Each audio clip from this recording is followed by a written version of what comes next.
Hi guys নমস্কাৰ। আজি মই বিশেষ এটা কাৰণত মই ভিডিঅ' বনাই আছোঁ।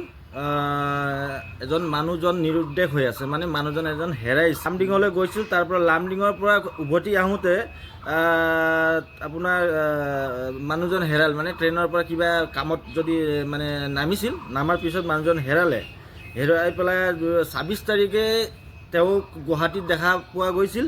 যে মানুহজনৰ নামটো হ'ল কিষণলাল তেলেংগা আৰু ঘৰটো হ'ল লখিমপুৰ ডিষ্ট্ৰিক্ট, জৈন চাহ বাগিচানৰ মানুহ। এইজন মানুহজন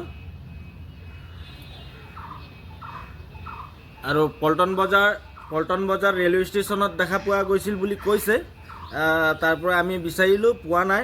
তো কণ্টেক্ট নম্বৰটো দিয়া গৈছে, এইটো 8133890886। এই কণ্টেক্ট নম্বৰত আপুনি ফোন কৰিব আপোনালোকে, যদি এইজন মানুহজনক যদি আপোনালোকে ক'ৰবাত দেখা পায়। ধন্যবাদ।